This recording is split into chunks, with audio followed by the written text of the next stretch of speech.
அனைவருக்கும் வணக்கம். இந்த பதிவுல நம்ம என்ன பார்க்க போகிறோம் அப்படின்னா, செவ்வாய்க்கிழமை முருகனுடைய அருள் பரிபூர்ணமாக கிடைப்பதற்காகவும், பண பிரச்சனை இருக்குது, பணம் தடங்கல் இருக்குது, பணம் சேரவே மாட்டேங்குது, கையில தங்க மாட்டேங்குது அப்படின்னு நினைப்பவர்கள், இந்த ஒரு பரிகாரத்த மட்டும் நீங்க செய்து பாருங்க.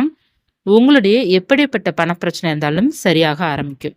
அதேபோல கடன் இருக்கு அப்படின்னாலும், கடன் பிரச்சனை தீர்வதற்கும் இந்த பரிகாரம் மிகவும் பயனுள்ளதாக இருக்கும்.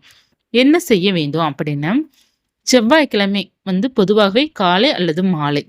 நீங்க என்ன செய்யணும், முருகனுக்கு ஒரு தீபத்தை ஏற்றிக்கிடணும். அகல் விளக்கு ஏற்றிக்கலாம். இல்ல முருகனுக்கு நீங்க தனியா தீபம் ஏற்றுறீங்க அப்படின்னா, தீபத்தை ஏற்றிக்கோங்க. ஏற்றிட்டு செவ்வரளி பூக்களும் அல்லது செம்பருத்தியோ அல்லது பன்னீர் ரோஜா, சிவப்பு நிற பூக்கள் உங்ககிட்ட என்ன இருக்கோ அத வைக்கலாம். கிடைக்காதவர்கள் நம்மகிட்ட என்ன பூக்கள் கிடைக்குதோ அத சுவாமிக்கு அலங்காரம் செய்துக்கோங்க. செய்துட்டு நீங்க என்ன செய்யணும் அப்படின்னா, ஒரு கண்ணாடி பவுல்லயோ அல்லது ஒரு கிண்ணத்துலயோ நீங்க வெல்லம் இருக்கு இல்லையா? வெல்லக்கட்டி. அந்த வெல்லத்த இல்லன்னா நாட்டு சர்க்கரை இருக்குது அப்படின்னா, நாட்டு சர்க்கரை கூட ஒரு 2, 3 ஸ்பூன் எடுத்து வச்சுக்கோங்க. எடுத்து நீங்க அந்த கண்ணாடி பவுல்லயோ அல்லது நீங்க நெய்வேத்தியம் பண்ணுவீங்களா? அந்த கிண்ணத்துல கூட எடுத்து வச்சுக்கோங்க. வைத்துட்டு நல்லா வழிபாடு செய்துக்கோங்க. செய்துட்டு நீங்க என்ன செய்யணும் அப்படின்னா, சுக்கு துண்டு கட்டாயமாக வேண்டும். ஒருவேளை கிடைக்குது அப்படின்னா, நீங்க சுக்கு துண்டு ஒண்ணு வாங்கி வச்சுக்கோங்க. நீங்க முருகனுடைய நாமங்கள் ஏதேனும் ஒரு நாமங்கள். ஓம் சரவண பவாய நமக சொல்லலாம். இல்லைன்னா ஓம் கந்தனே நமக சொல்லலாம். இல்ல ஏதேனும் நாமங்கள் 6 முறை சொல்லிக்கோங்க. சொல்லிட்டு அந்த சுக்கு துண்டு கையில வச்சு சொல்லிட்டு, அந்த வெல்லத்துக்கு மேல ஒரு சுக்கு துண்டும், அடுத்து ரூ. 1 நாணயம் 1 எடுத்துக்கோங்க. ரூ. 1 நாணயம் எடுத்து அதே நீங்க உள்ளங்கைக்குள்ள வச்சுட்டு, முருகனுடைய நாமங்கள சொல்லிட்டு, நீங்க அந்த வெல்லத்துக்கு மேல இந்த ரூ. 1 நாணயம் வச்சுக்கோங்க.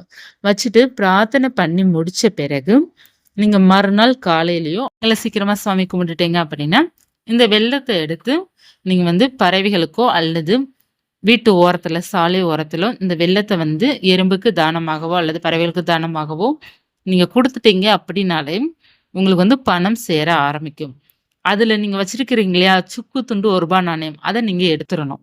எடுத்துட்டு நீங்க என்ன செய்யணும் அப்படின்னா, ஒரு சிவப்பு நிற துணியில முடிச்சு போல கட்டி, அத நீங்க என்ன பண்ணணும், முருகனுடைய படத்திற்கு பின்னாடியோ, அல்லது உங்களுடைய அவரோட பாதத்திற்கு முன்னாடியோ நீங்க வச்சுக்கலாம். பின்னாடியும் நம்ம வைக்கலாம், முன்னாடியும் வச்சுக்கலாம். இப்ப நெறைய பேர் ஏதாவது ஒரு பரிகாரம் செஞ்சா ரகசியமா வச்சிருப்பாங்க. ஏன்னா, நமக்கு இந்த பரிகாரம் பண்றேன்னு வச்சுக்கோங்களேன், அத சொல்லிட்டா ஒரு சில பேத்துக்கு அது நடக்கவே நடக்காது. அப்படிங்கிறதுனால ரகசியமா வச்சிருப்பாங்க. ரகசியமா நீங்க வச்சிருக்கணும்னு நெனைச்சீங்க அப்படின்னா, முருகனுடைய படத்திற்கு பின்னாடியே வச்சுருங்க. இல்ல அப்படின்னா, நீங்க அவருடைய பாதத்திற்கு முன்னாடியே நீங்க வச்சுருங்க. அல்லது கேஷ் பாக்ஸ்ல கூட நீங்க வச்சுக்கலாம். பீரோல கூட நீங்க வச்சுக்கலாம். நீங்க இந்த சிவப்பு நிற துணியில இந்த ரூ. 1 நாணயமும், சுக்கு துண்டும் எடுத்து முடிச்சு போல கட்டி, நீங்க என்ன பிரார்த்தனை பண்ணீங்களோ, இப்ப பணம் சேர்வதற்காக பிரார்த்தனை பண்ணீங்க அப்படின்னா, பணம் உங்களுக்கு பல மடங்கு சேரும். இதே இது நீங்க கடன் பிரச்சனை தீர்வதற்காக பிரார்த்தனை பண்ணீங்க அப்படின்னா, கடன் எல்லாமே தீர ஆரம்பிக்கும். இப்ப நம்ம கடனும் தீர்வதற்கும், பணம் சேர்வதற்கும் இந்த ஒரே பரிகாரம் தான். நீங்க வைக்கிற வேண்டுதல் பொறுத்து இருக்குது.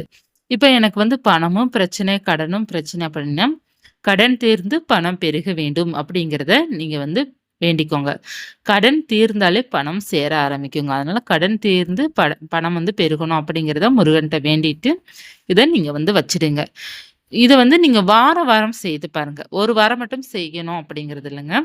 நம்மளுடைய பணம் சம்மந்தப்பட்ட பிரச்சனை தீரும் வரை நம்ம செய்வது அவ்ளோ நல்லது. இப்ப நெறைய பேர் ஒரே வாரத்துல மட்டும் செய்துட்டு அதற்கான ரிசல்ட் இன்னமும் தெரியலையே அப்படின்னு நெனைப்பீங்க.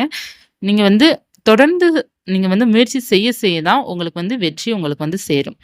எதற்காக அப்படின்னா, இந்த வெல்லம்ங்கிறது பார்த்தீங்கன்னா, நமக்கு கர்ம வினை அனைத்துமே நீக்கி கொடுக்கும். இப்ப கடன் இருக்குது அப்படின்னாலே கர்மா அப்படிங்கிறது சொல்றாங்க. இப்ப அந்த கடன தீர்க்கணும் அப்படின்னா, நம்ம என்ன செய்யணும் அப்படின்னா, நம்மளுடைய கர்மாவ குறைக்கணும்.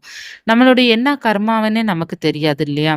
நம்ம என்ன பண்ணோம், எதற்காக இவ்வளோ கஷ்டப்படுறோம்னே நமக்கு தெரியாது. அதனால அன்னதானம் இல்லைன்னா நம்ம இந்த மாரி பறவைகளுக்கோ அல்லது எறும்புக்கோ தானம் செய்றது நமக்கு அவ்வளோ புண்ணியங்கள் கொடுக்கும். முடிந்த அளவு நீங்க கடனால கஷ்டப்படுறீங்களா, இல்ல மற்ற ஏதேனும் மன உளைச்சல் அதிகமாக இருக்குது அப்படின்னாலே, நீங்க தானம் செய்துட்டாலே அந்த மன உளைச்சல்ல இருந்து குறைய ஆரம்பிக்கும். அதுலேருந்து ஒரு தீர்வு கிடைக்கும்னு சொல்லுவாங்க. நமக்கு இந்த உலகத்திலே மிக சிறந்த தானம் அன்னதானம் சொல்லுவாங்க.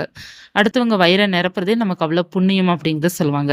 அதனால எப்படிப்பட்ட கர்மாவும் அதற்கு சரியாகும். அத குறைக்கிற தன்மை அந்த அன்னதானத்துக்கு இருக்குது.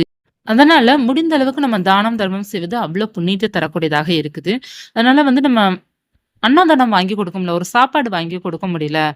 அப்படி இருந்தா கூட, கொஞ்சமா சர்க்கரை எடுத்து நம்ம நம்ம வீட்டு ஓரத்துல நம்ம போட்டுவிட்டோம் அப்படின்னா, இரும்பு சாப்பிடும். அது நமக்கு அவ்வளோ புண்ணியத்தை சேர்க்கும். புண்ணியம் தாங்க நம்மளுடைய கர்மா பாவத்தை குறைக்கும். அதனால புண்ணியம் எந்த அளவுக்கு நம்ம சேர்க்கிறோமோ, அந்த அளவுக்கு நம்மளுடைய பிரச்சனையும் தீர ஆரம்பிக்கும். மிக மிக நல்ல பலன குடுக்கக்கூடிய இந்த வழிபாட எல்லாருமே கட்டாயமாக செய்து பாருங்க. இந்த பதிவு உங்களுக்கு பயனுள்ளதாக இருக்கும்னு நினைக்கிறேன். நன்றி.